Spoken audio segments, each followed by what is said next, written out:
Are you using AI tools like ChatGPT? Do you know about all the other AI tools that are out there that can help support your teaching, your curriculum, and save you a ton of time?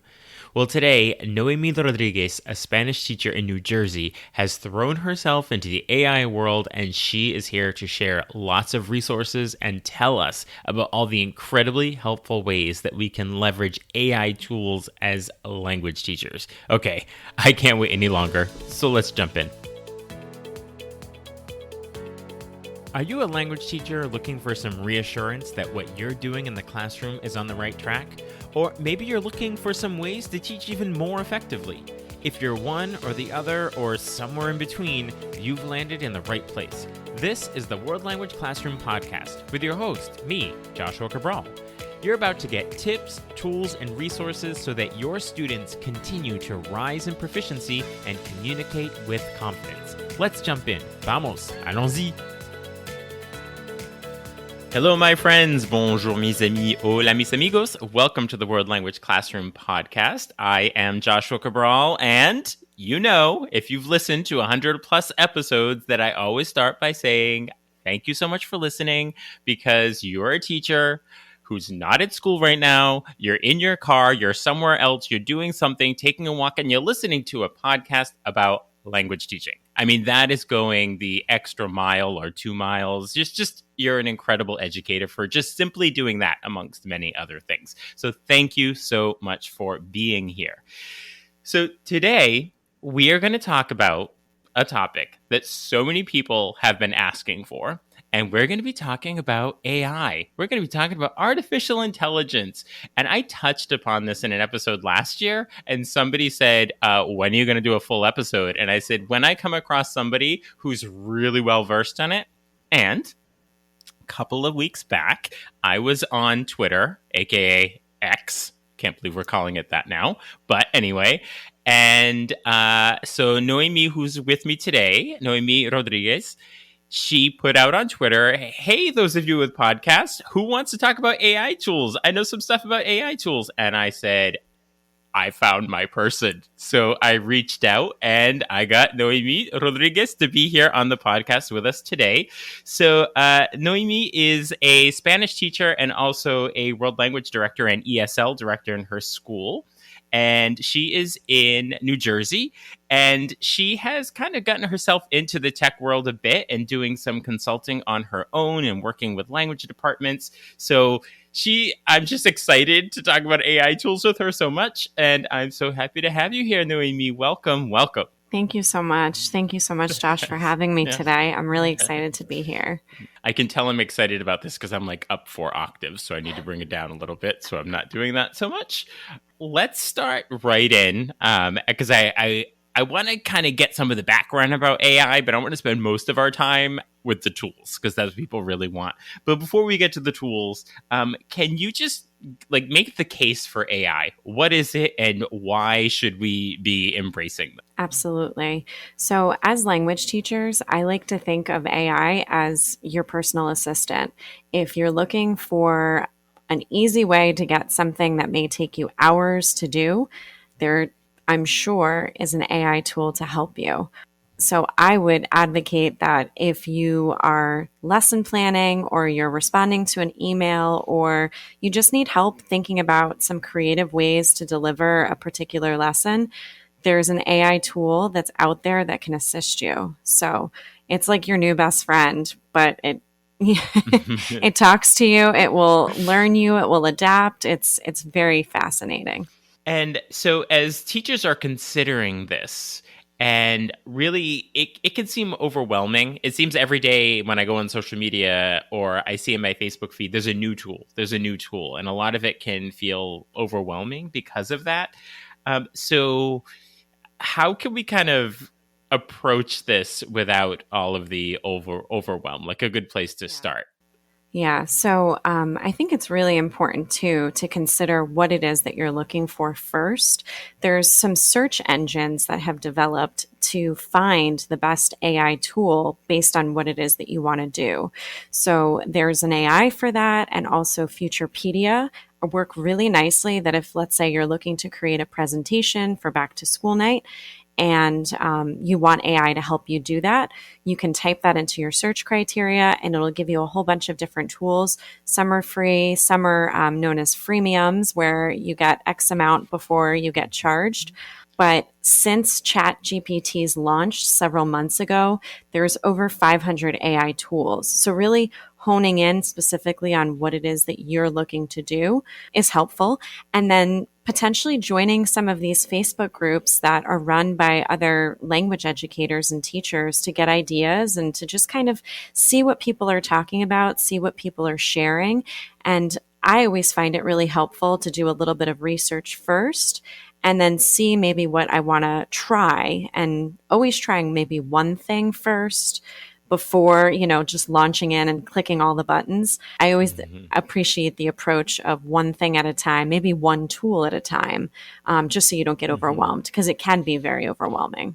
I think when ChatGPT first came on the scene, a lot of language teachers were equating it to Google Translate, and students are just going to use it for Google Translate. And I think that has unfortunately transferred to the apprehension teachers are actually having about using it. And it feels like it's cheating and it's doing my job for me. So help us with that hurdle. Well, I was going to say teaching in 2023 is hard enough. I look at AI as, how can this help me in this particular context, right? So I guess I look at it less as cheating, and I try to embrace how can this tool help me, and potentially how can it help my students? So talking with your students and just being upfront too at the start of the school year, because chances are they know how to use it probably better than you do at this point. And you may have to have some of those conversations at the start of the school year just to set some guidelines about acceptable use and how we want to use this tool responsibly. I would also advocate that it doesn't replace you as the teacher. Ultimately, it creates almost like a really nice rough draft of perhaps what you want to use, but you as the, creative mind behind the lesson, you're going to want to go in and you're going to want to make modifications and tweaks and changes, and only you can do that. So it provides, I think, a nice start, but it doesn't replace a great teacher. I think great teaching is, we're not going anywhere. This is just here to help us. That's how I look at it. Yeah, I think that's starting to answer some of the questions about the concerns of it. And so I just want to, just a couple of more things about that is when we're looking at, like, say, lesson planning. And because you just said, it's not going to replace the teacher. And I think another concern is it's going to make the lessons less personal. Like when you're doing your lesson planning, that it's not going to be my voice. It's going to, and then eventually everyone's just going to have the same voice. Like that apprehension in there. So how can we make sure that there's still that personal touch on what an AI tool is generating? Right. I think taking, like I shared before, anything that it creates and then modifying it, your students, what they're capable of, making those changes. First and foremost, you have to read what it creates. You can't just copy paste and put it into a lesson. You want to go through it and make sure it is accurate. It is what you want to express. There's different ways too. If you tell, for example, ChatGPT to make the lesson more engaging or make it more creative, it will do that. It will adapt and make changes to the original version or the third version, which is really nice that it listens to you in that sense, and it will continue to modify it until you feel it's at a point where, this is really original, or I really think that I can now use this, and then just make a few changes to it before I present this to my students. Yeah, I've been in that situation of using it where I'll ask it to do something in a different way. And I might not actually like the content, but I actually like the idea it came up with. And so I end up taking the idea and using it for something else, but it's definitely not something I would have come up with on my own. Exactly. I mean, that's kind of the fun of it too, in terms of being your personal assistant, because it generates all these ideas and you're like, oh, I hadn't thought of that. That's actually really neat. Let me try that this next class, or let me share this with a colleague and see if this is something that could work for both of us the next time we approach this unit. So I do appreciate the brainstorming aspect of it, because it helps you generate, as you were sharing before, new and different ways. The other kind of concern about it is artificial. So when it comes to looking at things like culture, like how can we find that balance of using something that's artificially created? It is artificial intelligence, right?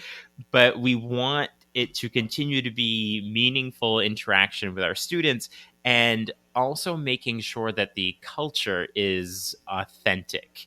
So what are some ways that we can use it to make sure that we're still tapping into the cultural aspects? In terms of like celebrations and maybe perspectives or practices of a potential target culture, it does have a robust library of information that you can pull from if you want to talk about certain cultural aspects with your students, or get a reading or get a lesson or get a presentation, for example, based on Dia de los Muertos, which is coming up. If you have one of these presentation AI tools generate a beautiful presentation dedicated to Dia de los Muertos, there's a lot that it will put out there for you, and great pictures as well that are very captivating. So it gives you a nice lens into the culture. But again, you as the teacher have to determine, okay, what's going to be appropriate for my students, their proficiency level, what's going to, be a meaningful activity based on this particular cultural aspect that we're discovering today.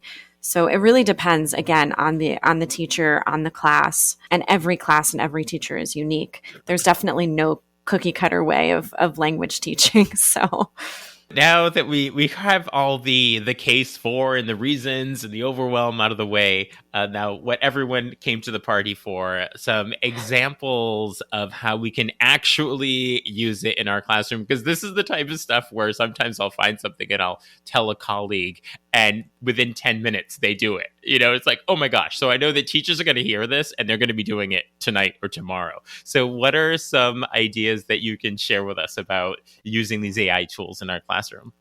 that's why, too, when I had reached out to you on X, right, we're calling it that now, I was just so excited about what I was seeing it do. And I thought people really need to at least know about this and maybe dip their toe if they're interested. So one tool, for example, that I've been having a lot of fun with, it's called magicschool.ai.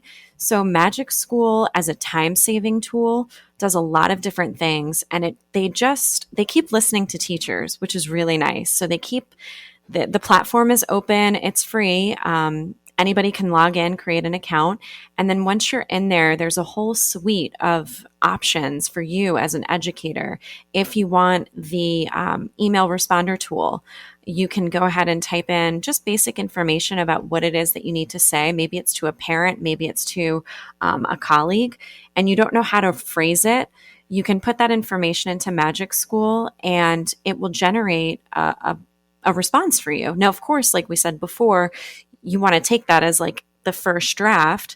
And what I also appreciate for our Ls, and for if we're trying to communicate with parents that don't speak English, same thing. We can generate an email and then change it to whatever language it is that we need to communicate with those families. So I really like that aspect of it. There's a lesson plan generator within Magic School.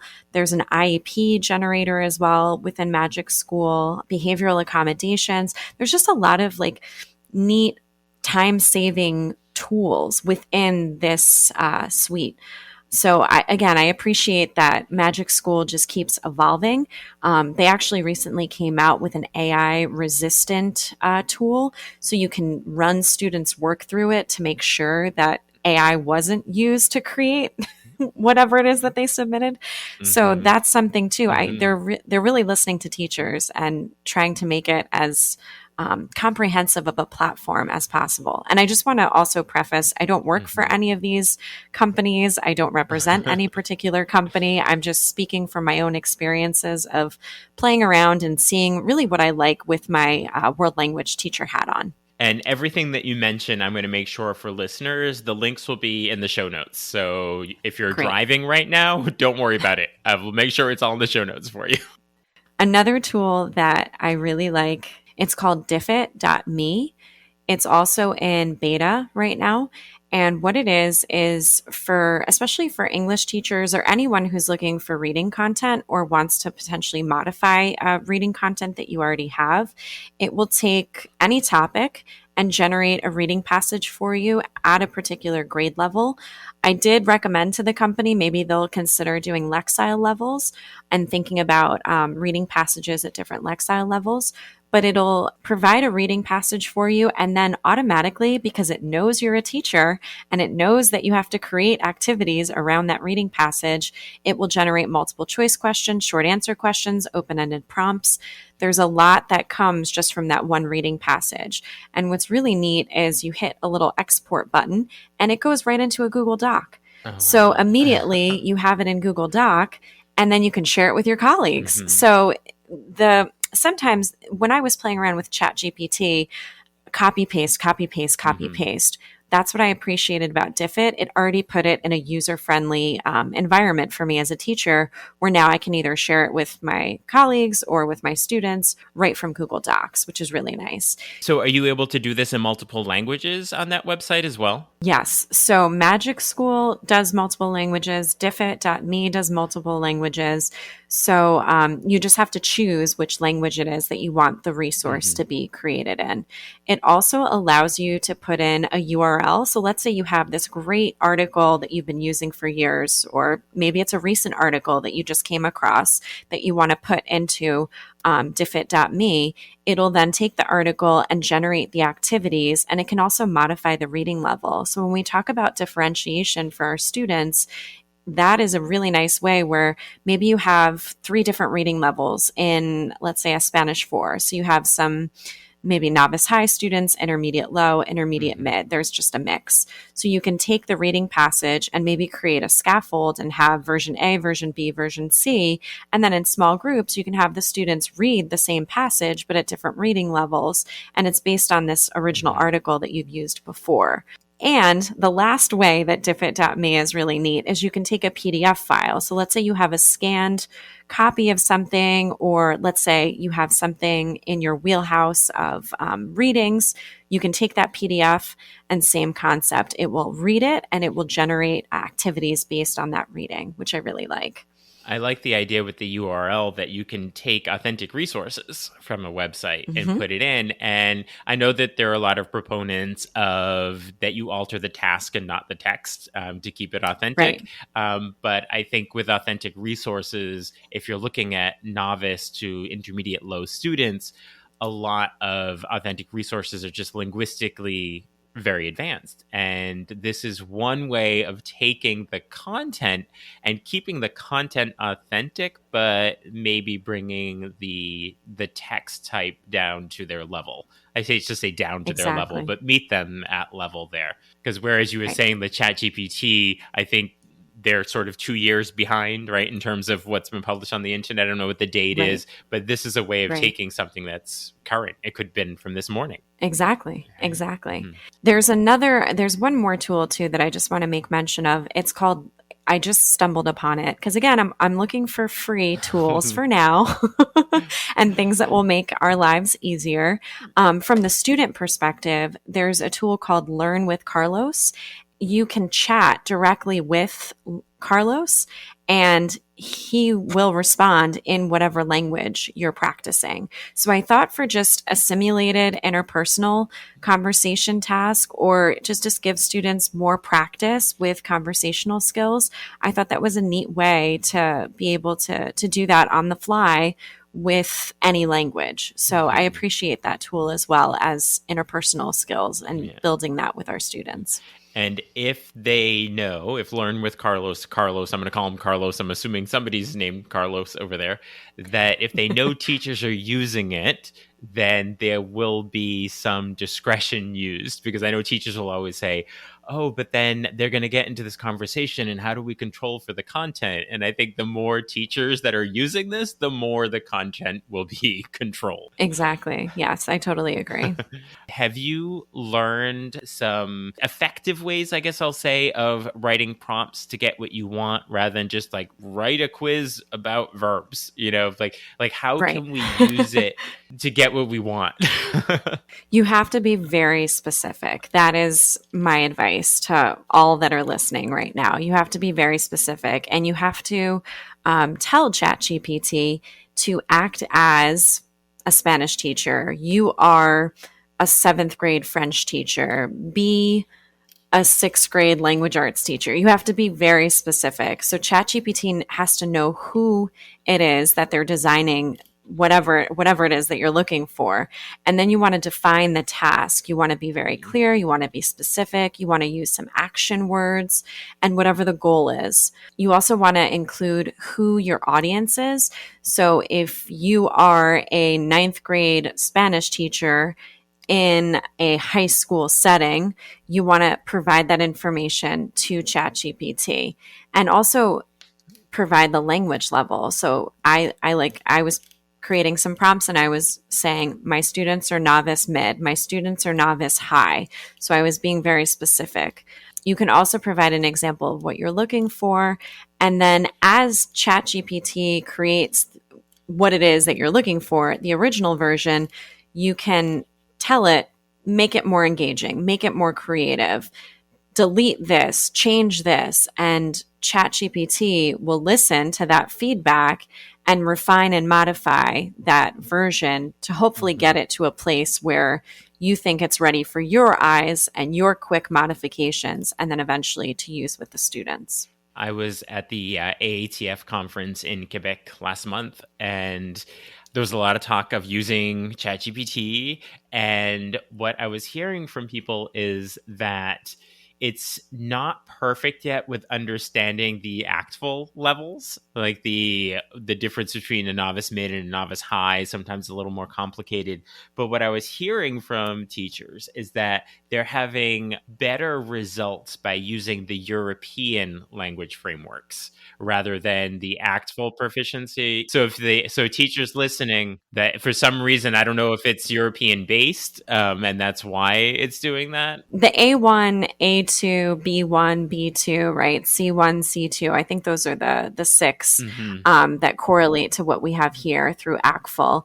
I've put in, though, my students are in their first year, novice mid, limit this to 50 words, for example. Make sure you include X, Y, and Z words, repeat these words, because when you're creating a source or creating a text, I wanted it to, let's say I'm creating something all about families. And I know that my students, it's, the 3rd month of school and we're just diving into all of these words and expressions.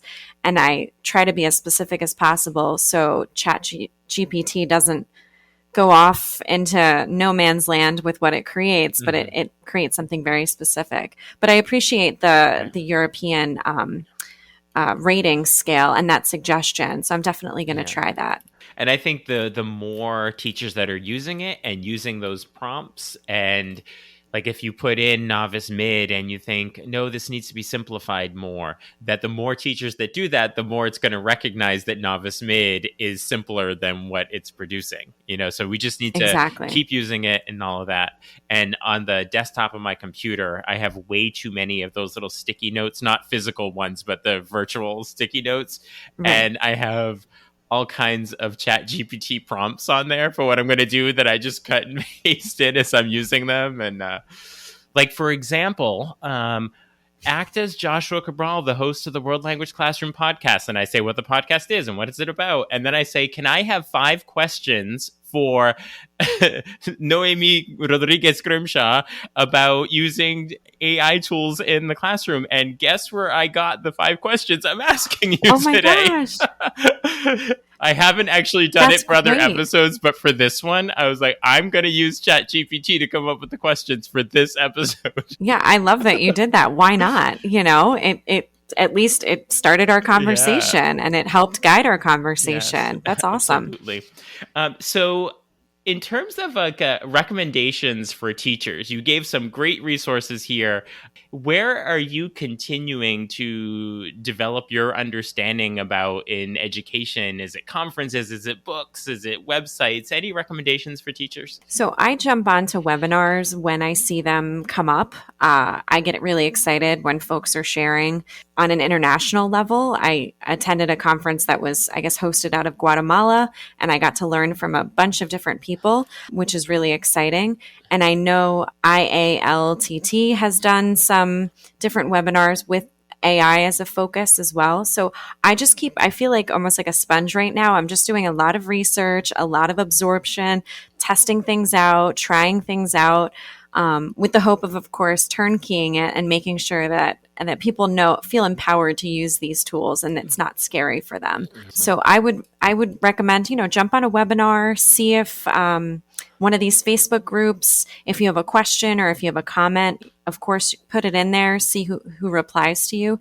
People are really, thankfully, very supportive of one another right now because it is totally new for all of us and we're all learning as we go. And these tools, as I shared with you before, it just keeps growing. It just more and more comes out probably every day. So instead of, you can't keep up with it all, but you learn as you go and you see what works for you and what is most meaningful based on what you're going to do this school year with your students. So how can teachers be connecting with you, reaching out, and continuing these AI conversations? As you shared before, being in the school district right now, I'm home on maternity leave for the next year, and I launched a consulting business with the help of some of my friends, and I'm looking to really just support world language teachers and departments. And AI happens to be something that I'm fascinated by and that I'm really excited about everything that I've discovered so far. So any way that I can help support departments, teachers through the Lo Logramos community.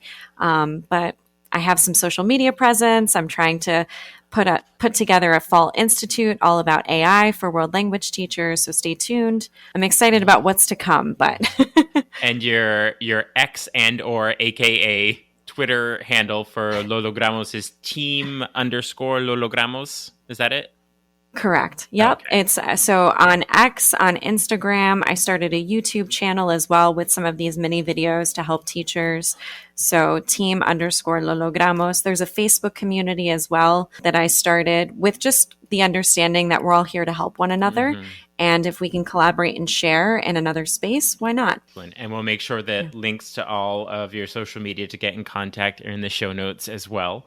So before we say our goodbyes, which I'm sad to do because I love talking about this AI stuff, and you've been wonderful, I like to leave our listeners with some hearty advice.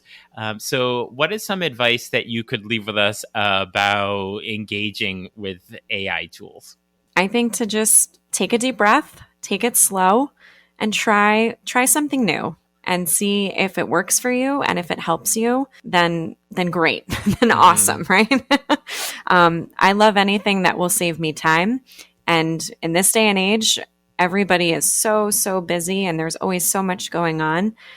So if it can save us an hour worth of, scratching our heads, not really sure what to do, it can give us a good brainstorm and some nice ideas, then give it a try. See what happens. Excellent. Well, thank you so much for all of your insights and your suggestions. And I'm going to be up really late tonight going through Magic School and DIFIT, and I'm going to chat with Learn with Carlos. I'm going to try out all these new things, as our listeners, I'm sure, are going to do as well. So thank you so much for reaching out and joining me here on the podcast. It has been wonderful. Thank you so much. Thank you so much. I so appreciate your time and everything that we've talked about tonight. Thank you so much. What are your takeaways from that conversation with Noemí Rodríguez? I've added some new tools to my list of AI resources for sure. I'm sure you have as well. Be sure to check out the show notes to connect with Noemí and also see all of the links that she talked about. You'll also see the link to sign up for Talking Points, my weekly email newsletter that has tips and resources for language teaching. There's lots of links. You'll also see a link to get in touch with me if you'd like to work together, either in person in your school or remotely. I'll talk to you soon. Bye for now. Thank you for listening to the World Language Classroom podcast. Be sure to follow or subscribe wherever you're listening so that you never miss an episode.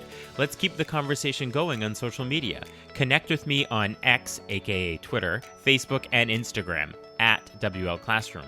And for even more valuable resources, visit my website, WLClassroom.com, where you'll find over 300 blog posts about language teaching. So stay inspired, keep growing, and continue making a difference in your language classroom.